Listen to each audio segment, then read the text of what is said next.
Bueno, bienvenidas, bienvenidos. Muchas gracias por estar acá. Para nosotros es muy importante presentar este libro y también dejamos un saludo para la gente que nos va a ver por video, ¿no? No los echemos de menos. Y bueno, en primer lugar agradecer a este museo precioso que nos aloja y que nos dio la oportunidad de hacer la presentación del libro. Agradecer a nuestros presentadores, a nuestros colaboradores, a nuestras familias y a todos los colegas tan queridos que están acá hoy presentes. ¿Digo? Y a las familias con las que fuimos coescribiendo este libro a lo largo de un montón de reuniones. Y bueno, todo el proceso de recordar lo que habíamos escuchado, lo que escribieron, lo que grabaron, fue la verdad apasionante y crecimos mucho profesionalmente y estamos muy contentos de presentarlo hoy con ustedes. Y hay familias que estuvieron en ese proceso, así que están acá. Bueno, vamos a proceder a presentar a los presentadores y a nuestro prologuista. Ustedes, si compran el libro, verán que nuestro prologuista es Martín Zapac, un médico pediatra a quien conocemos hace muchos años y entrañable amigo también. En este recorrido le preguntamos si quería venir, pero no fue posible porque está en Neuquén, así que es un poco lejos, pero nos mandó un video un poco para que lo conozcan y también para que les cuente qué es lo que él pudo rescatar de este libro, ¿no? Bueno, podríamos... Es él, Martín Zapac, médico pediatra, magíster en epidemiología, gestión y políticas de salud, presidente de la Fundación Salud para Todos, fundador y coordinador de Red de Banco de Leche Humana de Neuquén, que esto es algo que está haciendo recientemente y es una transformación social para la provincia, la región, muy, muy importante. No dejen de chequear ese proyecto que es fabuloso. Las madres donan su leche, la procesan, la pasteurizan, arman red dentro de la comunidad. Es una movida simplemente maravillosa. Y es una alternativa más que buena a las leches de fórmula, pediátricamente más útil. Bueno, ¿les parece escucharlo, Martín? Vamos a escucharlo, Martín. Bueno. Disparamos el videito.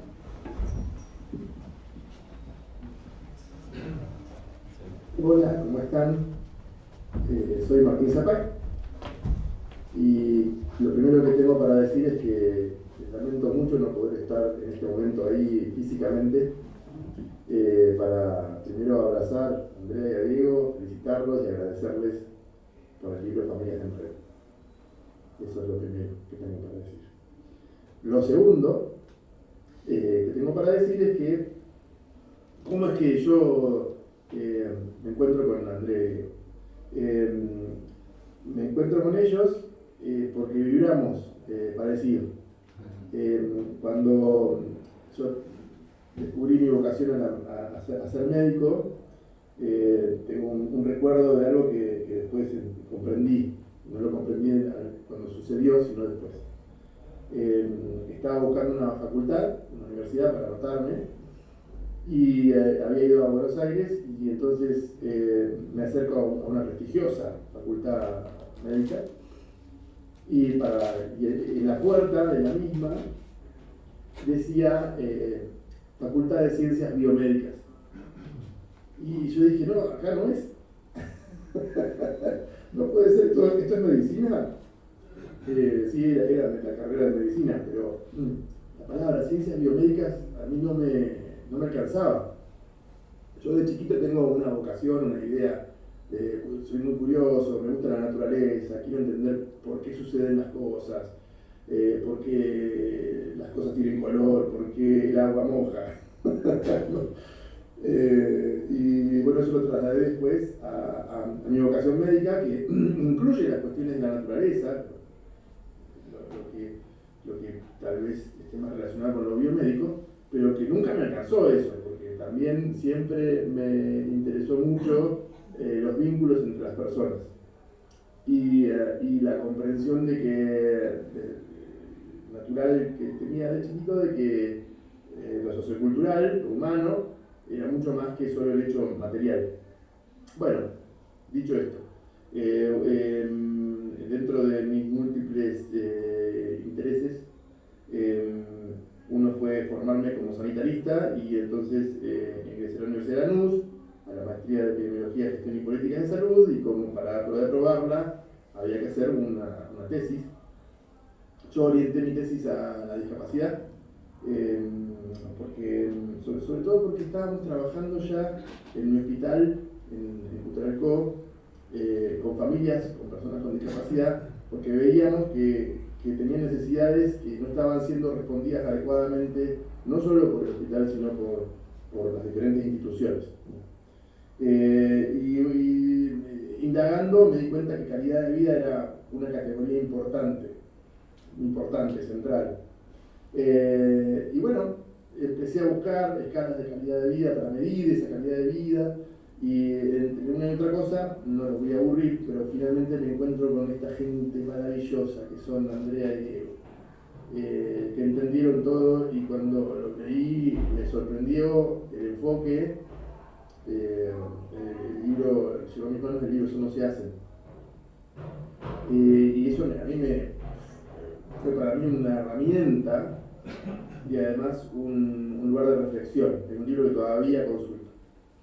Y bueno, los contacté, me respondieron, me dieron todas las herramientas de manera gratuita para hacer mi tesis y me acompañaron en la misma. Pero además vinieron a Cutralcó, trabajaron con nuestro equipo acá en varias movidas muy buenas que dejaron huella, que hoy todavía la gente la recuerda.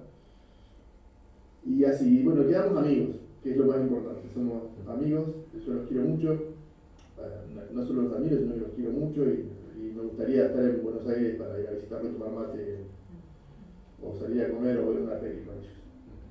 Pero bueno, resulta que ahora escribieron este nuevo libro, Familias en Red, y me pidieron el prólogo. ¡Wow! ¡Qué buena onda! Así que bueno, ahí está escrito, lo pueden leer. Pero ahora quería decirles, compartirles algo sobre el libro, que no está en el prólogo. Me gusta mucho Paulina Cocina. No sé si la conocen, es una youtuber de cocina. Por eso se llama Paulina Cocina. Y ella no da recetas, o sea, vos ves el video y aprendes una receta, pero es mucho más que una receta.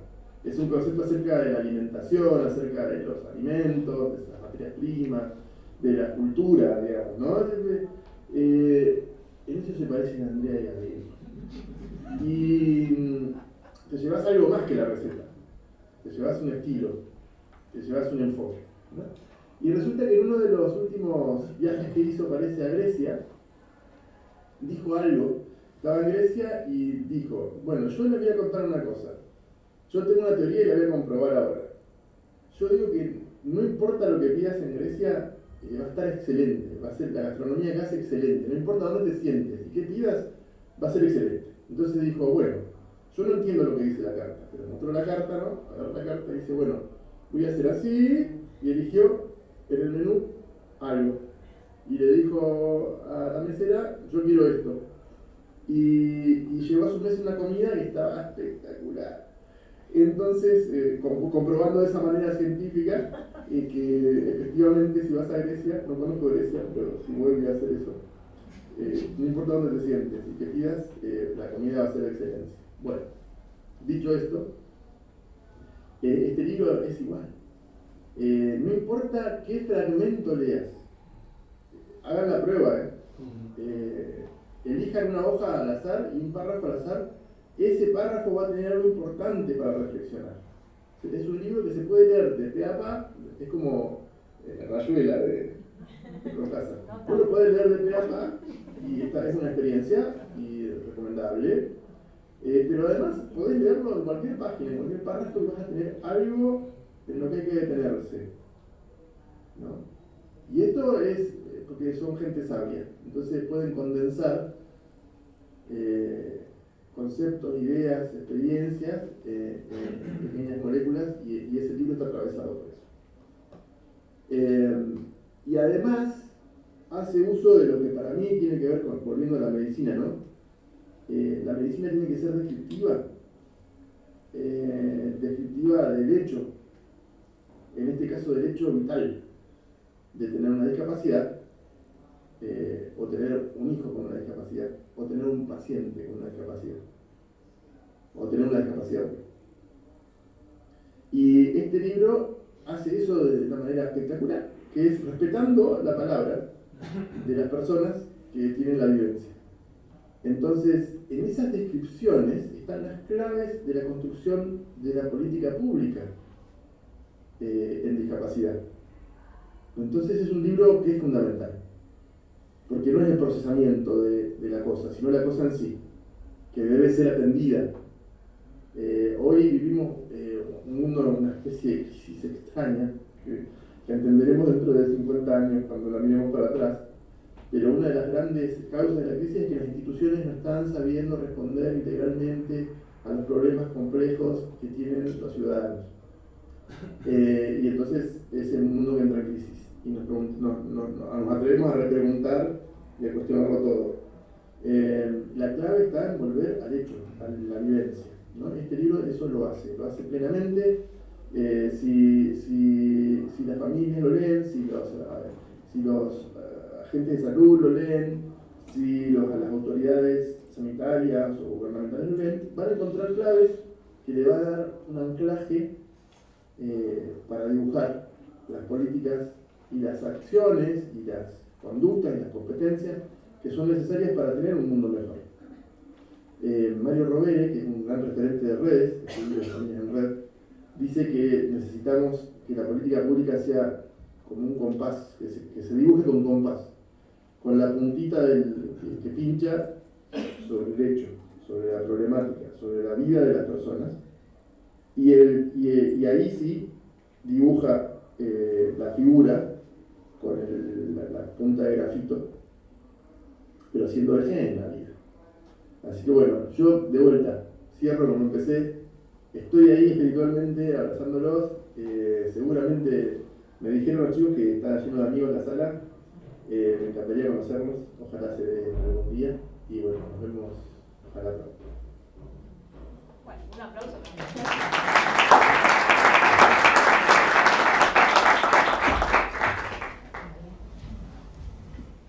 No sabemos si lo sponsoreaba Paulina Cocina.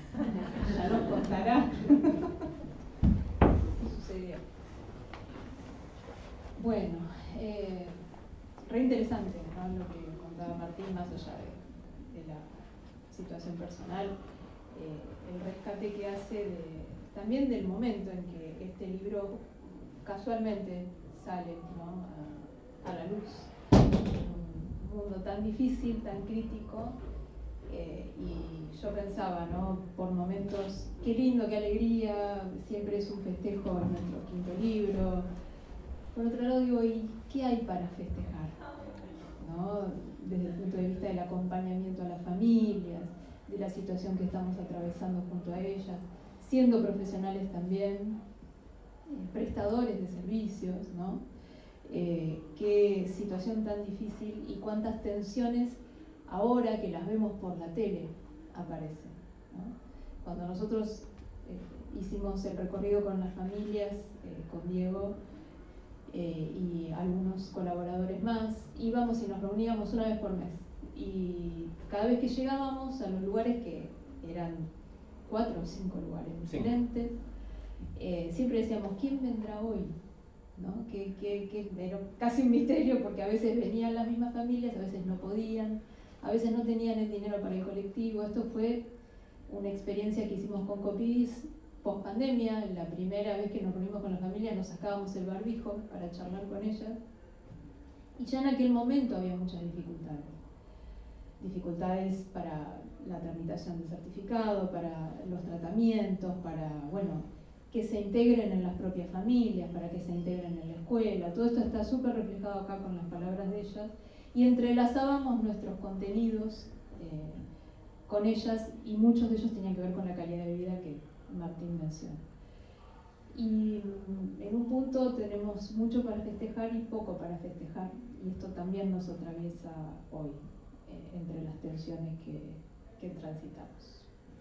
Y la elección del prologuista, los pediatras eran un personaje importante en el libro y en la vida de las familias. Entonces, tener un pediatra querido que sabemos que entiende la magnitud de su intervención. Hay una cuestión de tamaño, en las ciudades más chicas es más fácil. Martín, para su tesis, entrevistó a todas las familias de Plaza Huíncula y Cutralcó que tenían un hijo o una hija con una discapacidad severa del desarrollo.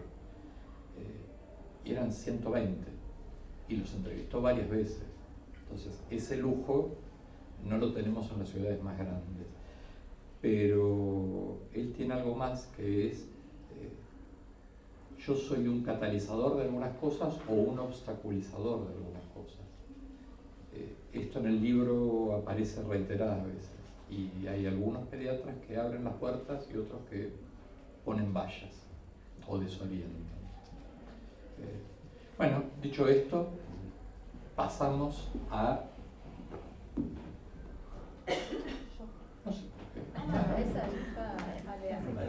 random, claro. Bueno, es random, Lo teníamos ordenado distinto, pero no importa. Bueno, Ruth, que es una maestra, es una gran maestra, licenciada en psicología, doctora en psicología, bueno, tu currículum, Ruth, diplomada, magíster, doctora, profesora titular, amorosa profesora y muy sabia, muy sabia. Así que tenemos una gran alegría de que nos pueda acompañar hoy y comentar algo del libro. Bueno, no me tocaba a mí, pero... bueno, muchas gracias, André y Diego, por esta invitación. Admiro el trabajo que hacen y sobre todo el modo en que lo hacen, con compromiso, con sensibilidad y con una entrega que no es frecuente encontrar. Quisiera comenzar esta presentación con lo que podría ser el cierre. Recomiendo el libro. Y lo hago porque tiene la virtud de ser una obra abierta a múltiples destinatarios. Es útil para los familiares de personas con discapacidad, que con su lectura se pueden sentir acompañados, para las propias personas con discapacidad, que encuentran allí un reconocimiento de su voz, para los profesionales con trayectoria, que pueden ver reflejada su experiencia y la de sus pacientes, y también para quienes recién inician su recorrido en este campo, a quienes el libro ofrece orientación. Hay algo muy evidente. Este libro refleja mucho trabajo. El objetivo general, entiendo, es mostrar la importancia de la construcción de una red frente a las situaciones traumáticas. Podríamos decir que el libro entero es una argumentación que sostiene, avala, justifica esa convicción de Andrea y Diego. El libro deja entrever que los autores han trabajado mucho para llegar a este producto final. Hay un trabajo de campo, de investigación-acción, que es formulado luego como una articulación clínico-teórica, con una teoría accesible para todos. Respecto del trabajo de campo, no es fácil convocar y sostener con compromiso un grupo para madres y padres. Tal como el libro lo muestra, son madres y padres que suelen encontrarse abrumados, no solo por las exigencias ligadas a sus responsabilidades con estos hijos, la escuela, los tratamientos, el trabajo, sino porque el procesamiento psíquico de la discapacidad de un hijo también resulta perturbador. Hay madres y padres que refieren sentirse inmersos en una suerte de rumiación que los lleva a pensar determinados pensamientos, preocupaciones permanentes, y que terminan por configurarse como obstáculos para interactuar genuinamente con el mundo. Otro trabajo fue articular en las verbalizaciones de los padres conceptos teóricos que muestran la importancia de una formación específica en este campo, y también que la teoría y la clínica constituyen un ida y vuelta en donde, en términos de Baldacchi, es la clínica la que manda. Un tercer trabajo tiene que ver con mostrar en los hechos que el trabajo grupal es útil. Y este es un ejemplo encarnado. El libro es al mismo tiempo acerca de la red y una demostración en sí mismo de que la red funciona. Funciona como prueba narrativa, ya que es una evidencia vívida de lo que afirma. Un último trabajo que ya incluye al lector es que está escrito con un lenguaje y una estructura claros y al mismo tiempo rigurosos. Los autores logran transmitir ideas complejas de un modo accesible. Una pequeña digresión antes de continuar, ya van a entender a dónde voy. Antes de leer la primera versión del libro, estaba interesada en la cuestión de la lectoescritura en los tiempos actuales. Me preguntaba si los chicos aprenden a leer y escribir igual que antes, con las pantallas, con el teclado, ¿qué es mejor? Estuve mirando algunos textos, revisando bibliografía, entre quienes la defienden a la lectura en papel, se refieren a la experiencia del lector, a lo áptico. El peso del libro, a diferencia del peso de la pantalla, la sensación de dar vuelta a las páginas, el registro de cuánto leí y cuánto me queda por leer, el subrayado del texto, las marcas a dónde quiero volver o qué me gustaría seguir pensando. Cuando me acerqué a este libro, que era un manuscrito digital, mientras lo leía pensaba, si tuviera el libro en papel lo estaría escribiendo todo. Lo estaría subrayando. Con esta pequeña vuelta lo que quiero decir es que se trata de un libro que permite muchas lecturas y de un modo ameno nos invita no solo a reflexionar sobre nuestra práctica, sino también que nos introduce en la realidad de las familias. El libro tiene varios hallazgos, tanto de forma como de contenido. En cuanto a la forma, me lo imaginé como un guión cinematográfico. Hay dos voces. Están los narradores protagonistas y los narradores en off. No sé si lo pensaron así, pero bueno. Los narradores protagonistas brindan su testimonio, mientras que los narradores en off definen los conceptos. Están escritos en dos letras distintas también. Los narradores protagonistas favorecen la resonancia en el lector. No resulta difícil reconocer en los testimonios que el libro recoge en primera persona a pacientes, sus padres, sus abuelos o sus maestros, a quienes conocimos y con quienes interactuamos.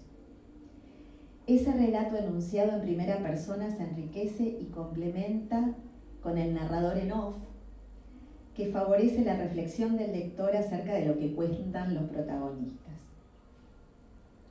En cuanto al contenido, el libro se divide en tres partes: caminos diferentes, recorridos compartidos, los puntos de partida y la vida cotidiana en movimiento. En ellos se observa un denominador común que tiene que ver con valorizar el saber de las familias. Saberes, legados, experiencias que en un momento los llevan a confirmar: entre todos nos vamos animando. Esta frase me resultó particularmente conmovedora porque habla de la conformación de un nosotros, lo que implica que esos padres se sienten parte de algo. Hay una mutua representación interna y hay tarea, en términos de Pillon-Rivière, pero la segunda parte es la que me parece más interesante, el nos vamos animando.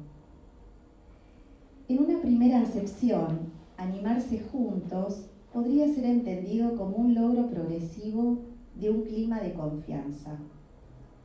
Pasar de un primer momento de desconocimiento de los otros, no sé quién es el otro, a un segundo tiempo en donde los integrantes del grupo se sienten más cómodos para expresar sus ideas y sentires de manera más espontánea. Desde otra perspectiva, animarse juntos podría ser la expresión de la recuperación respecto de un estado de desvitalización anterior. Una desvitalización que es producto de la experiencia traumática de la cual se desprenden el dolor, la hemorragia libidinal, que pueden terminar en aislamiento o desconexión. En términos de Freud dice: el yo se siente abandonado por todos los poderes protectores, se deja morir. Es decir, el grupo hace que el yo ya no se sienta abandonado, sino captado por otros.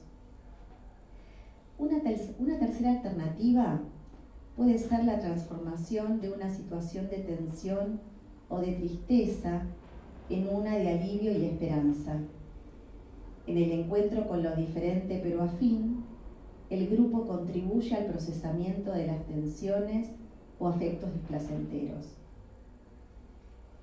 El animarse juntos también puede ser una muestra de coraje, animarse a decir, animarse a pensar, a hacer en compañía de otros.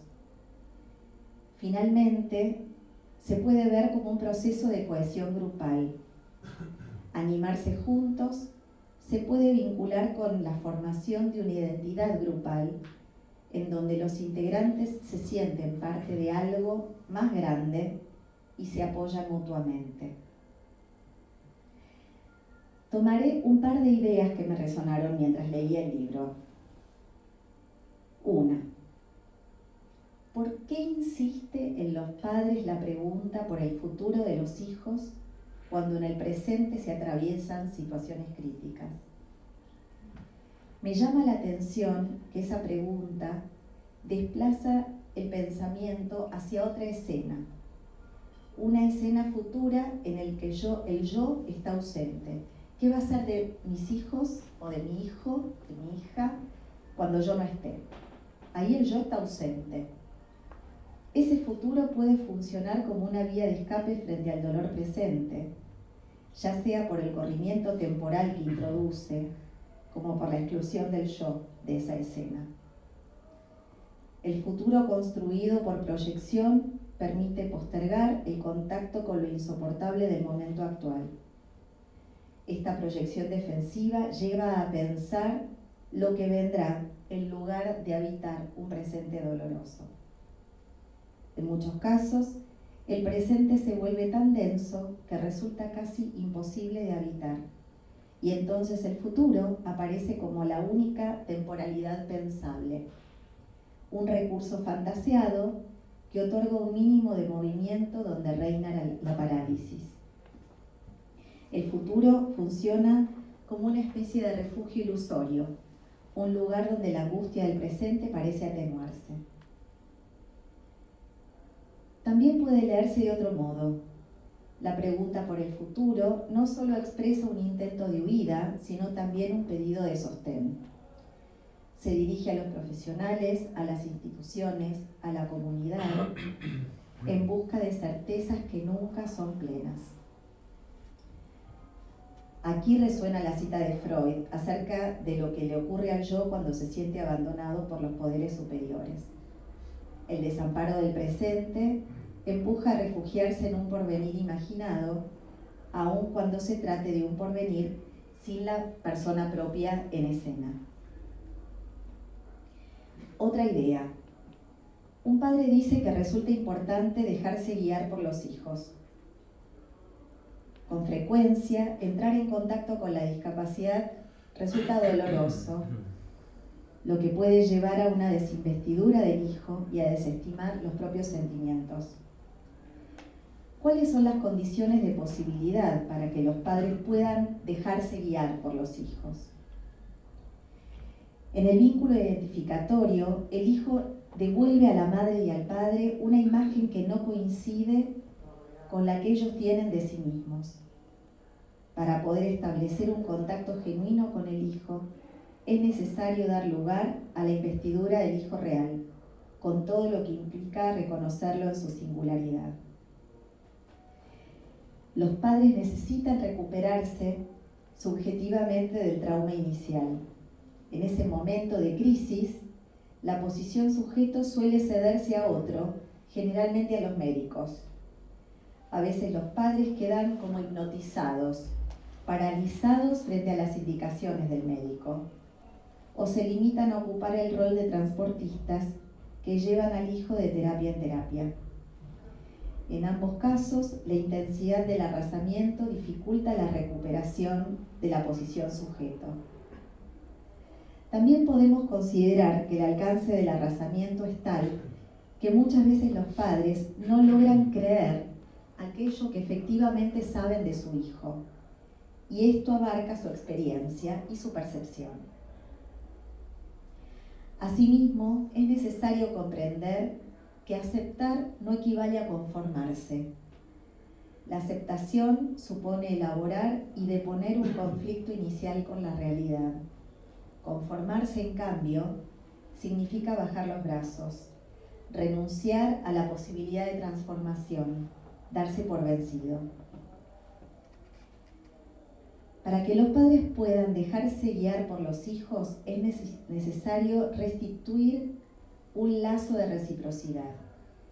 Esto implica reconocer al hijo no solo como alguien que recibe cuidados, sino también como alguien que es capaz de dar, de orientar, de marcar un rumbo con su modo de estar en el mundo. Se trata de sostener un vínculo donde el hijo pueda ser fuente de significación para los padres y no únicamente objeto de intervenciones médicas o educativas. Finalmente, ya termino. Finalmente me pregunté, ¿por qué funciona el dispositivo? ¿Qué ocurre entre las familias? Y me respondí, posiblemente, el dispositivo grupal funcione porque ofrece empatía, que es lo primero con lo que el trauma arrasa. La situación traumática se define como un estímulo desmesurado que produce una inundación cuantitativa del aparato psíquico, imposible de cualificar. Eso quiere decir que en lugar de sentir tristeza, por ejemplo, que es un matiz afectivo, lo que la persona siente es agobio, desborde, se siente extraña respecto de sí misma y se pregunta si alguna vez va a recuperar algo que ella o él consideraban era el sí mismo. Esto tiene que ver con lo que se suele llamar desvalimiento, en donde el yo se siente abandonado por las instancias protectoras y por una sociedad que puede ser indiferente u hostil. En esas situaciones, la sensación es que no hay nadie que pueda entenderme. Entonces, los otros padres, las otras madres, cuando pueden ubicar en el mundo a quienes son interlocutores válidos, pueden contradecir esa afirmación y comenzar a generar nuevos vínculos empáticos y tiernos. El trauma genera psíquicamente un impacto tal que el aparato psíquico queda desvalido, vulnerable. La exigencia de reconfiguración interna, sumada a las exigencias de una realidad que es vivida como hostil, pueden conducir básicamente a dos caminos. Del lado de la descomplejización se instalan las patologías que pueden llegar a profundizarse. Del lado de la resiliencia nos encontramos con la creación de nuevos nexos. Se pueden retomar proyectos previos, se pueden rearmar proyectos previos o surgen nuevos. Entiendo que los autores de este libro, con la propuesta de redes, apuestan a un modo particular de experiencia resiliente. Termino con un agradecimiento a Andrea y Diego por el trabajo que hacen y por mostrar que podemos armar entre los profesionales un nosotros en donde entre todos nos vayamos animando.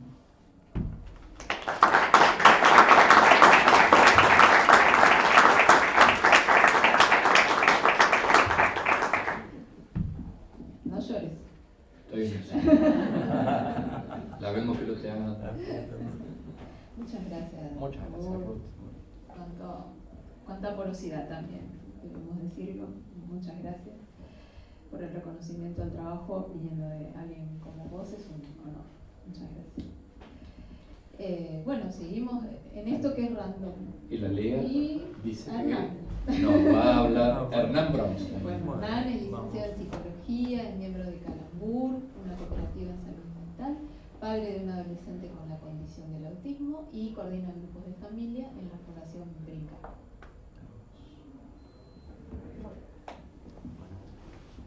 Gracias.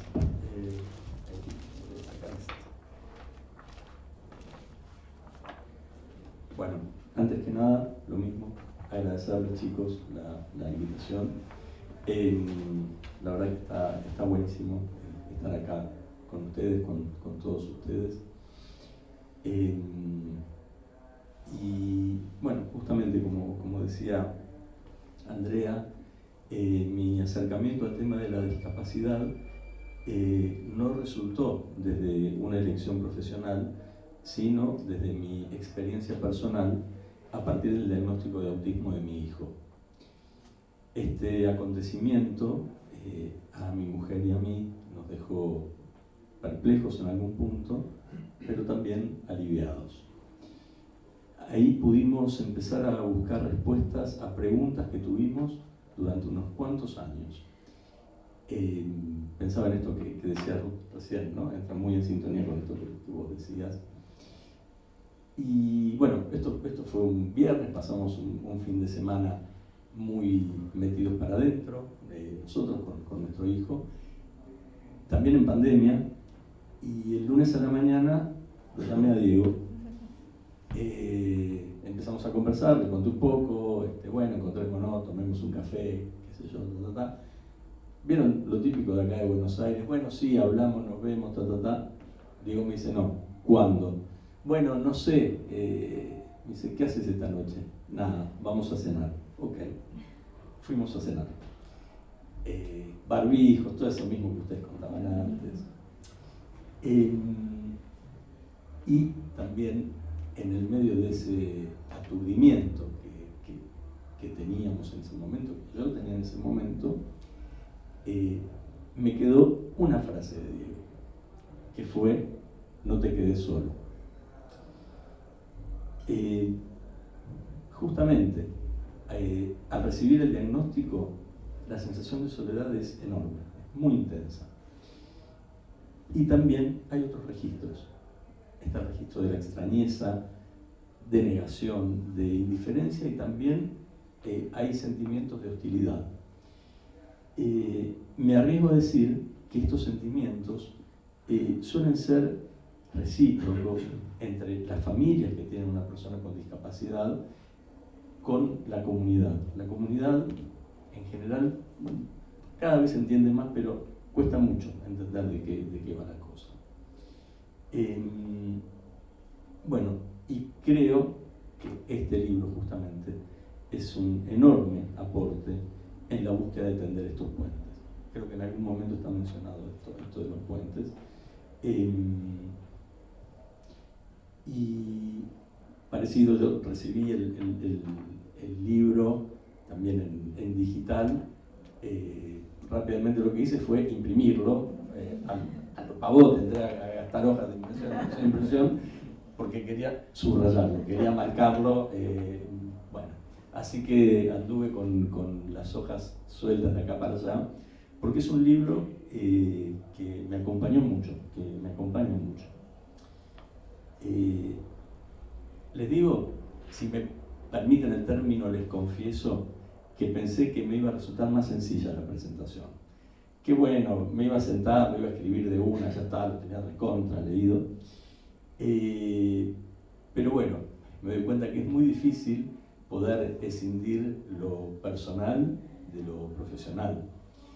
Ya con muchos años de profesión nos pasa a todos, pero con esto especialmente, ¿no? Entonces, entendí esto, que es una especie de tensión en la cual estoy, pero también es una síntesis, es un momento de síntesis. Les digo, como decía recién Ruth, la lectura del libro es muy agradable, es una lectura sumamente amena, ¿sí? Y creo que esto es uno de los logros que tiene el libro, ¿no? Sobre todo, bueno, considerando la complejidad que aborda y la diversidad a ver, el amplio espectro de la discapacidad, cómo hacer para ir sintetizando y que nos resulte útil e interesante a todos los que nos acercamos al libro. Bueno, yo creo que lo difícil después de leerlo, claro, viene después. El libro está buenísimo, después vamos a la calle, vamos a laburar, los pacientes, los hijos, bueno. Pero bueno, es un libro que realmente activa, genera mucho, da muchas herramientas.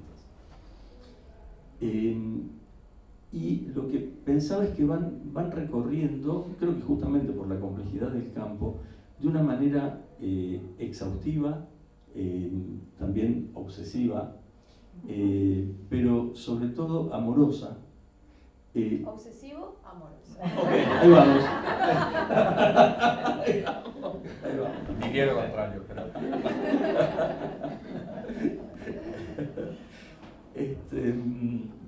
Bueno, esto, ¿no? Va recorriendo todo esto, ¿no? Las distintas formas de organización que se van dando las familias con infancias con discapacidad. Es un tejido muy puntilloso de esta trama, ¿sí?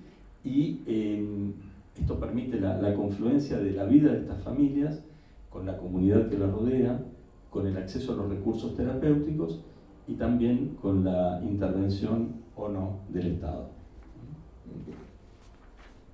Ahí vamos. También sintetiza cada una de las situaciones que atraviesan estas familias. La elección de un colegio, de un centro educativo terapéutico, de alguna actividad, de una terapia o la inclusión de un tutor. Los autores van desplegando todo esto haciendo foco especialmente en lo que hay y no desde lo que falta, ¿sí? No es un libro quejoso, es un libro muy enfocado en esto, a ver qué tenemos, a ver qué hacemos con esto que tenemos, ¿no? Y yo no lo pensé desde el cine, lo pensé más desde la música. Me parece que es un gran trabajo coral. Este libro es un gran trabajo coral, donde se van turnando las voces de las familias. Avanzando en la lectura, el protagonismo de las familias va ganando terreno y los autores quedan en un lugar casi inaudible, organizando y sobre todo propiciando que se desplieguen esas voces, que se desplieguen esos sonidos.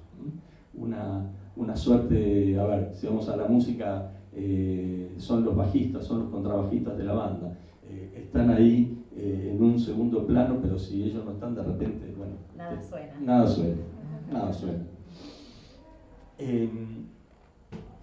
Bueno, voy a citar un par de párrafos del libro. El primero es este. Quedarse en soledad es lo primero que hay que evitar. Para atravesar las situaciones de desamparo y o de desvalimiento, siempre es recomendable compartirlas con alguien más, aunque no esté involucrado en forma directa. Y en caso de ser necesario, hay que pedir ayuda profesional para cuidar la salud mental de cada miembro de la familia. La familia forma parte de una comunidad, por lo tanto, está entramada en un tejido social con el que interactúa. Gracias a esta pertenencia, los miembros de la familia pueden trabajar, ir a la escuela, a una plaza, desarrollar la vida cotidiana y crecer. No aislarse, no encerrarse. Pensaba en el concepto de encerrona trágica de Ulloa, ¿no? Donde en un principio parece que no hay salida o que esa salida es a costa de mucho dolor. Sin embargo, ahí entran en juego los demás. Una de las salidas es justamente a través de la empatía, de la ternura. Y también, otro concepto de Ulloa, el tema de la numerosidad social. ¿Se acuerdan ese viejo concepto de Ulloa? Donde el sostén se da con los otros. También se da con gestos, con dibujos, con palabras. Empezar a elaborar la situación, poder poner en palabras, poder actuar en consecuencia. Con el tema de las redes, les cuento, yo trabajé muchos años en el campo de las adicciones, que en su momento fue un enfoque pionero, estoy hablando de hace más de 30 años, ¿sí?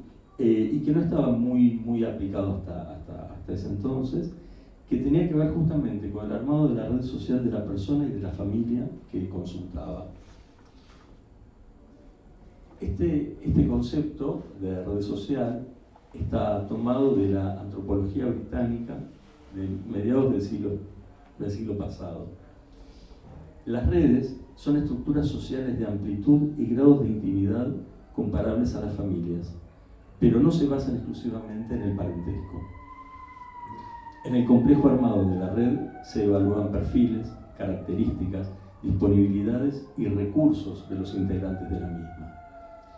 Establecer la red es una de las herramientas principales para las familias para poder afrontar, en este caso, algo que aparece en forma recurrente, el cansancio. ¿Sí? El cansancio, esto que escuchamos todo el tiempo, los días de 48 horas, los días que no terminan más, bueno, sigo con otra cita de los autores, que no es solo enumerar personas. Armar una red que funcione es trabajoso y lleva tiempo. Implica compartir actividades y aceptar a los otros, y que esos otros también nos alojen. Por eso, la mejor herencia que se puede dejar a los propios hijos es una red comunitaria llena de otras personas, que los quieran, que los aprecien, que estén dispuestos a dar una mano o a abrir puertas nuevas cuando otras se cierran.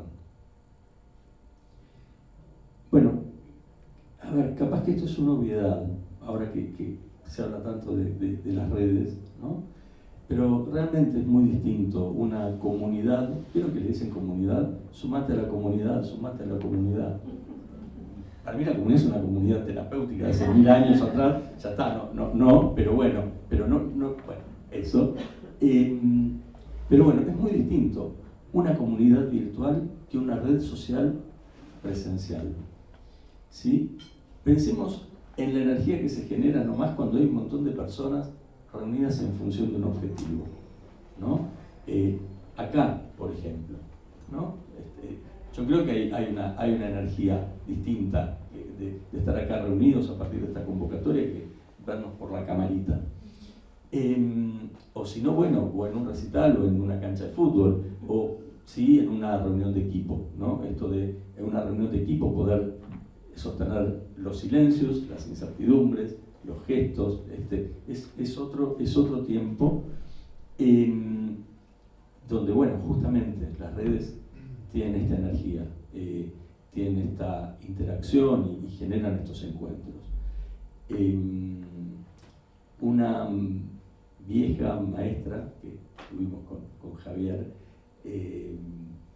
decía, con el armado de las redes, de los pacientes adictos, pero que bien vale para esto, que estaba bueno si había una vecina o una tía que podía esperar a la familia con un plato de comida caliente a la noche, eso ya era parte de la red y era fundamental.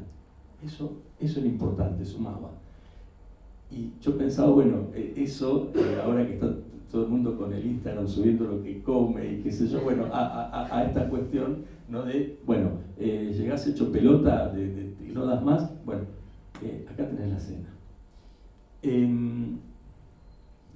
Bueno, digo, esta red justamente, ¿no? Va a favorecer a la persona con discapacidad en su vida cotidiana, en su hacer, en su otredad, en su diferencia. Básicamente, en su autodeterminación, que justamente este es uno de los conceptos centrales del libro, la autodeterminación. Cito de nuevo. Todos sin excepción, somos interdependientes y nos necesitamos unos a otros a cada rato. La discapacidad no tiene nada que ver. Interdependemos porque somos humanos. Alguien puede tener limitaciones en su autonomía, pero tener una vida autodeterminada, tomando las decisiones sobre cómo quiere vivir dentro de sus posibilidades o esforzándose para ampliar ese horizonte de posibilidades. Bueno, quiero remarcar también el quiebre que plantean los autores con respecto al modelo médico hegemónico sobre la discapacidad. En ese modelo, toda la vida de la persona con discapacidad y su familia está atravesada por la asistencia, y toda actividad se circunscribe a un tratamiento o a su rehabilitación. Se medicaliza la vida. Toda actividad tiene que tener un fin terapéutico. No es hacer equitación, sino hacer equinoterapia. No es hacer danza, sino danza-terapia. A ver, esto es como muy parecido, estos lugares comunes, aparte de esto, de la terapia como eje. ¿Se acuerdan cuando todo era arte? El arte, el liberarte, ¿no? Como estos lugares comunes totalmente vacíos de contenido, ¿no? Pero bueno, justamente si todo tiene esta cosa utilitaria, ¿no? Nos estamos perdiendo y nos olvidamos del disfrute, del placer, incluso de poder estar sin hacer nada. A veces necesitamos estar sin hacer nada.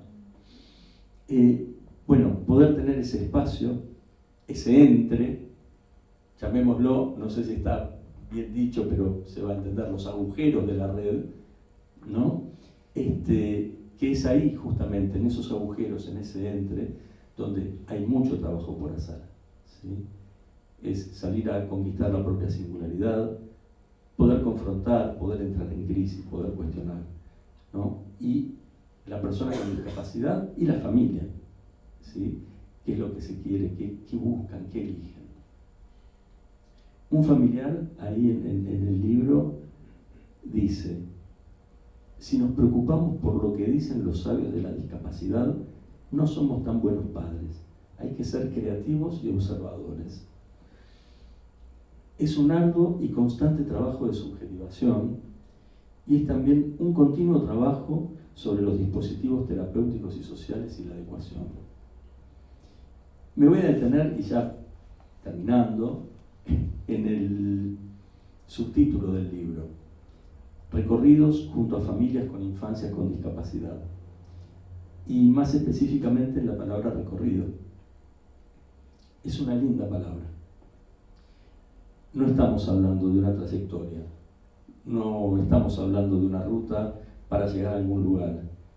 Me parece que el recorrido es más un ir y venir, es un detenerse y continuar. Pienso, por ejemplo, asocio libremente, los subtes tienen trayectoria, ¿sí? Pero en cambio los colectivos tienen recorridos. Hay una diferencia sustancial. Los recorridos en discapacidad son colectivos. Sí, muy bien, aplaudamos.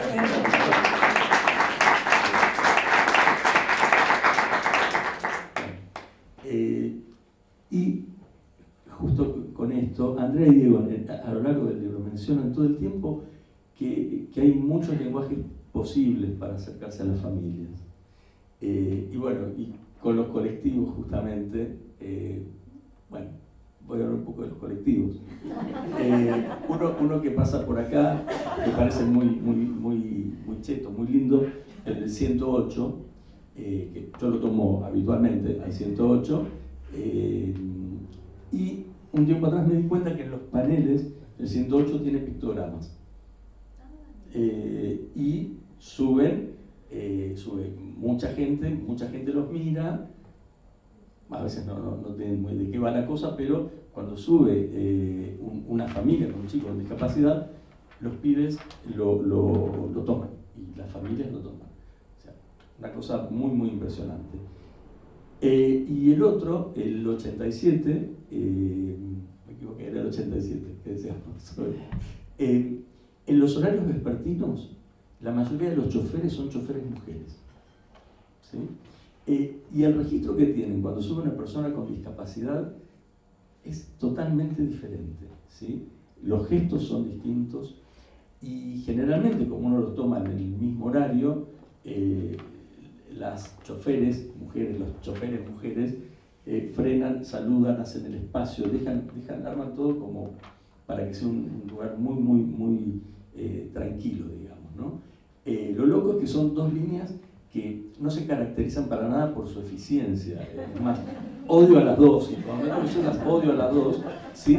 Pero, bueno, está bien, cada una a su manera, no es muy eficiente, pero ayuda, y sobre todo facilitan el recorrido.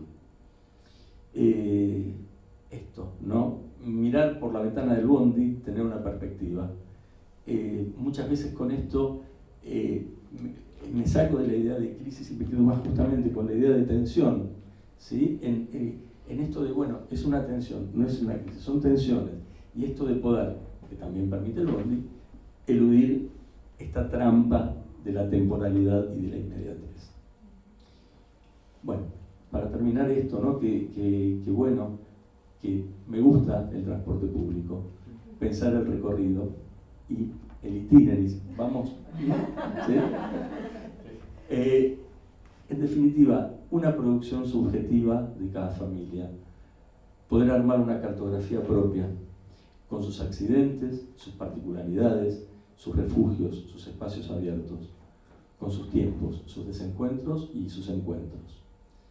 Bueno, esto, y antes de terminar, agradecerles a Andrea y a Diego por el estilo amoroso con el que está escrito el libro, obsesivo amoroso, y que esto está en absoluta sintonía con la calidad humana y profesional de ustedes. Así que eso. Muchas gracias.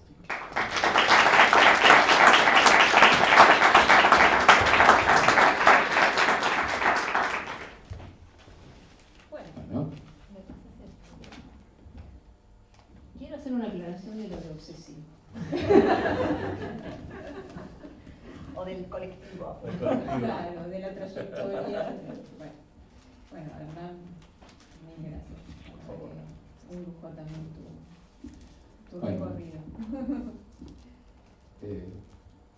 Ahora nos va a comentar su lectura del libro Federico Scheuer, que es licenciado en Gestión de Políticas Sociales.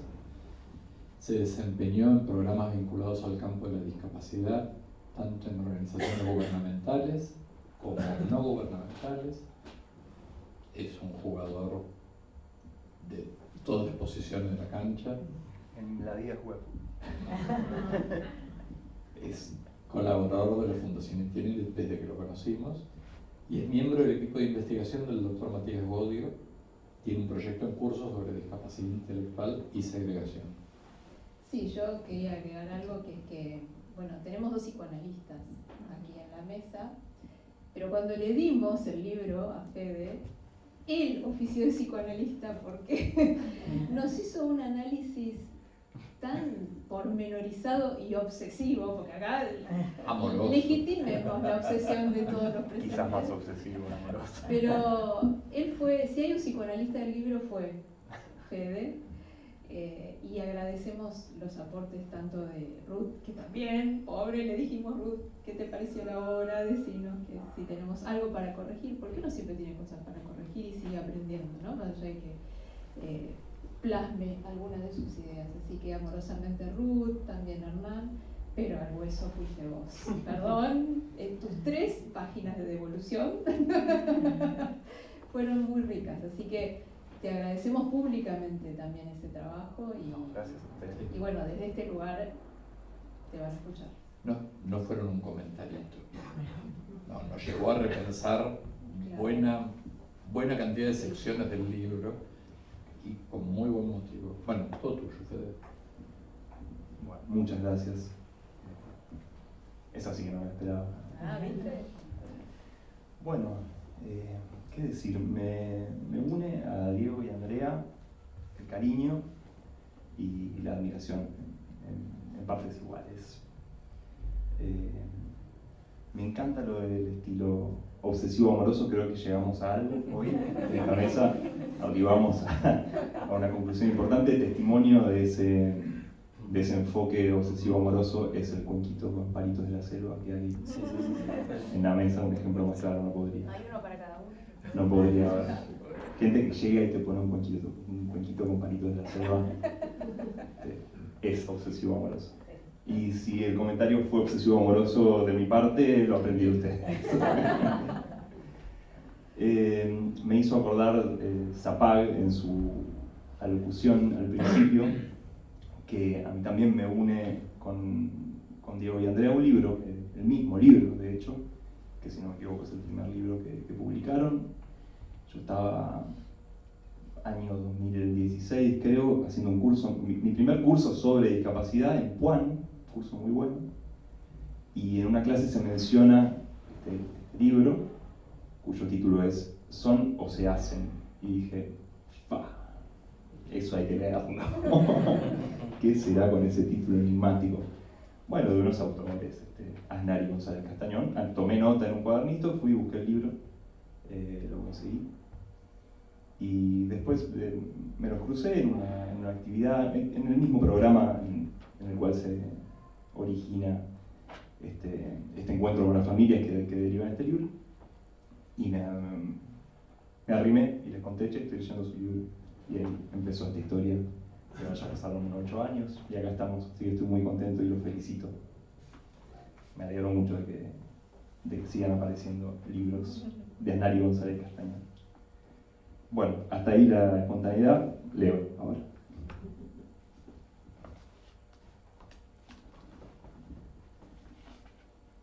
Primero, quisiera destacar, dentro de la prolífica trayectoria de Andrea y Diego, la continua proeza que supone escribir libros. Libros que expresan un saber experto, pero también recuperan las voces de otros actores, no solo como evidencia, sino como portadoras de saberes. Esa voz híbrida, pauso la lectura, vos dijiste que era como una película, ¿no? Una voz en off. Para vos era un coro, para mí era esta voz híbrida, todos entendimos cosas distintas, habrá que ver si alguno la pegó o son 3 pifies. Bueno, esa voz híbrida, muy presente en este libro, le aporta una gran densidad al material y eso nos permite representarnos aspectos cruciales del ámbito de la discapacidad. Además, creo que escribir y publicar, estamos en el Museo del Libro, ¿no? Escribir y publicar y contestar a lo que escriben otros, todo eso da cuerpo a la célebre consigna de dar los debates, tantas veces escuchamos, en el sentido de plasmarlos, objetivarlos, hacerlos accesibles. En ese sentido, Andrea y Diego nos brindan una plataforma para pensar y actuar sobre esta temática de la discapacidad. Y un punto de referencia obligatorio, así, taxativamente, obligatorio para nutrir estos debates. Esto es increíble. En esta obsesión, no habíamos hablado de nada, es muy gracioso, pero dimos con algo, creo, ¿no? Muy bueno. ¿Qué sé yo? En esta obsesión que tienen con las redes, han tejido y siguen reforzando una red conceptual robusta. La autodeterminación como horizonte de intervención. La heteronomía como superación de la encerrona de la autonomía. Los apoyos como puentes. La comunidad como destino. La planificación centrada en la persona como propuesta. Por nombrar algunos nodos cruciales de esta red en permanente expansión. ¿Por qué creo que es importante este libro ahora? No solamente porque es un libro para abrazar y acompañar a las familias en el desafío que representa tener un familiar con una discapacidad, acompañamiento experto y de pares, todo en uno, sino porque es una reivindicación de un actor crucial, el familiar. De ciertos discursos o narrativas referidas al ámbito de la discapacidad, a veces parece desprenderse una imagen negativa de la familia. Un imaginario donde la familia es un actor obstáculo, un actor lastre que obtura los nuevos paradigmas. uno se topa con caracterizaciones que van en el sentido de si las familias no desisten de limitar, de negar la realidad, de sobreproteger, y así, no se podrá cambiar el paradigma. En mi opinión, esto es, a nivel pragmático, una afirmación muy contraproducente porque le asigna a un actor insoslayable e irreemplazable un papel negativo. Tenemos que, en mi opinión, humildemente erradicar esos discursos, no sirven para nada. Claro que todos los actores son pasibles de señalamientos y esto es parte de analizar este ámbito social. Por eso destaco que Andrea y Diego avanzan en el desarrollo de estos capítulos con mucha cautela, restituyendo la importancia de la familia, de su saber, sin idealizarla. Porque no tienen todas las respuestas, porque es falso que nadie sabe más que ellas, es falso que cualquier actor sabe más que todo el resto, ninguno de los actores del campo de la discapacidad tiene el monopolio del saber. Ni tampoco le achacan todos los males, solo recuperan sus voces y dialogando con ellas para construir esa voz híbrida que narra este libro. Un diálogo social que se pule hasta constituirse en argumento. Acá elegí una cita donde lo que me gusta de esta cita es que es un familiar que le habla a otro familiar, cosa inconcebible por fuera de un proyecto como este. Dice así: yo ya pasé por esto que estás encarando vos. A mí me resultó mejor hacerlo a través del centro, está hablando de los centros integradores, usando las prestaciones de la obra social, porque los sueldos de las maestras integradoras son muy bajos. Entonces, trabajan con mi hija medio año y después abandonaban cuando conseguían un cargo fijo o una suplencia. Y quedábamos todos tambaleando. Cuando contás con un centro integrador, ellos son los que se preocupan de tener siempre un plantel de maestras integradoras. Nunca se van a quedar sin personal. No todas las obras sociales trabajan con todos los centros, eso vas a tener que averiguar. El centro integrador no es solo brindar la maestra integradora y hacer el seguimiento con la escuela. Una pretende que la acompañen con las angustias y nos asesoren. Lo elegí porque es un montón, ¿verdad? Sí, ¿no? La profundidad, la elocuencia, el hecho de que le esté hablando una familia a la otra. También Zapag decía que acá hay claves para la política pública. Vaya que sí. En suma, la lectura del libro me inclina a pensar que ninguna transformación que se busque en el campo de la discapacidad habrá de realizarse a pesar de los familiares. Los autores nos ayudan a pensar en esta clave. Algunas características que quiero destacar: se trata de un material de lectura accesible, esto es muy favorable, realmente es un libro que se lee de forma amena, fácil, sin perder ni un gramo de la complejidad que tiene el tema, cosa que es muy difícil de lograr. Y contiene varias de las herramientas conceptuales que los autores vienen desarrollando y refinando hace años. Esas que aparecían en Eso no se hacen, allá están de vuelta generosamente puestas a disposición. No había pensado en lo que decías vos también, Ruth, de que es un libro que funciona para un montón de destinatarios posibles. Es cierto. También cabe mencionar la vocación transformadora de los autores. Diego y Andrea tienen una idea sobre lo que hay que hacer en discapacidad y la comparten generosamente. Acá me tomé el atrevimiento de contar la cantidad de veces que en el libro se dice hay que hacer tal cosa, tal otra, son 42 veces, contando las de los familiares, porque de vuelta es la voz híbrida la que habla. Y los obsesivos somos nosotros. Ya saben de qué hablan. Hay otra cita que quisiera recuperar, que es, esto ya ustedes también lo nombraron, que es esta proverbial pregunta sobre qué será de nuestros hijos cuando nosotros no estemos, que el otro día hizo llorar a un periodista famoso. Los autores proponen un principio. ¿A quién? Ay, no me acuerdo. Andy. Porque también yo era un político famoso, pero no sé. Sí. Ahí está. Bueno, ante la proverbial Pregunta sobre qué será de nuestros hijos cuando nosotros no estemos. Los autores proponen un principio. Cita: mientras estamos y convivimos, trabajemos para sumar lazos sociales significativos a nuestra red, para que nuestra hija o hijo no dependa exclusivamente de nosotros. Coincido con esto, pero ese cultivo de los lazos significativos, además de una loable estrategia para tratar de procurar el cuidado y la integridad en un futuro incierto, es también una meta de inclusión en sí misma, si concebimos a la sociedad en el mejor de los casos como una red de vínculos que nos sostiene, nos absorbe y nos anima. Muchas gracias por la invitación.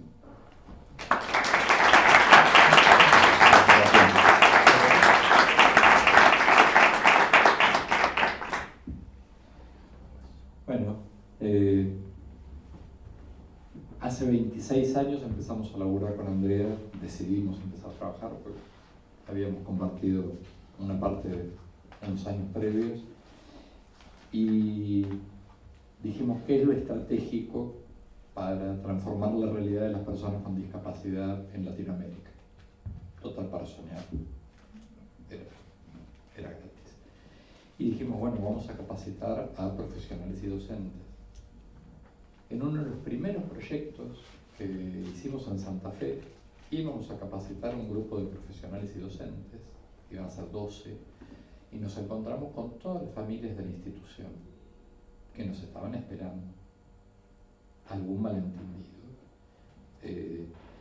Y no solo se quedaron todas las familias, padres, tíos, sino que a la tarde, como no tenían con quién dejar a sus hijos adultos con discapacidades severas, también venían. Y así durante un proceso de 1 año y medio. Y desde ese momento no dejamos de trabajar nunca con las familias, aunque no fue lo primero que surgió de nuestra cabeza. Y de alguna forma eso que no buscamos, pero no sucedió, se terminó plasmando en este libro muchísimos años después y muchos proyectos de familias después, y proyectos con autogestores. Esto era parte de un programa de acompañamiento a las familias que el gobierno de la Ciudad de Buenos Aires vio la necesidad de desarrollar y nos llamó a nosotros, como en otros proyectos también innovadores como el de Vida Independiente, para capacitar al gobierno y para armar algo distinto donde no había. Y siempre tuvimos, el objetivo era que este libro fuera entregado como un QR para todas las familias que sacaban un certificado de discapacidad. Bueno, eso todavía no sucedió, pasaron muchas cosas,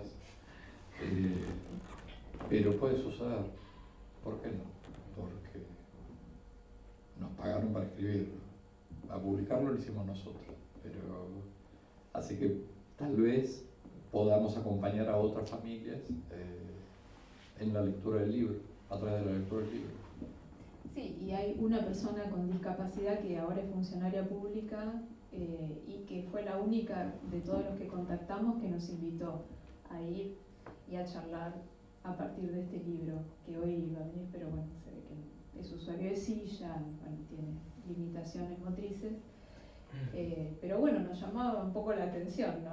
La persona con discapacidad funcionaria es la única que realmente accionó para sentarse a charlar, y a lo mejor quien les dice, se reflote esta idea de que los QR funcionen cada vez que una familia vaya a sacar su certificación de la discapacidad, sobre todo durante la primera infancia, ¿no?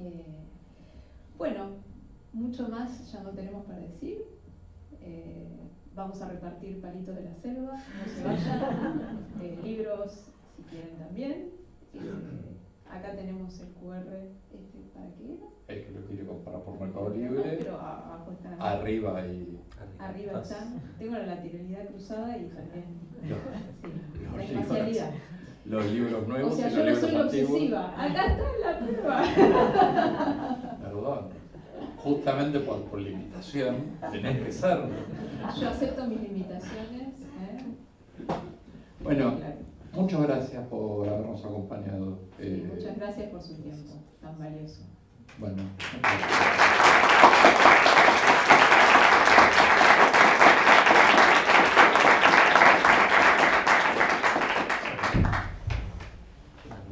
Es verdad lo de los palitos. Sí, acá. Se van. Sí, claro. Gracias a vos.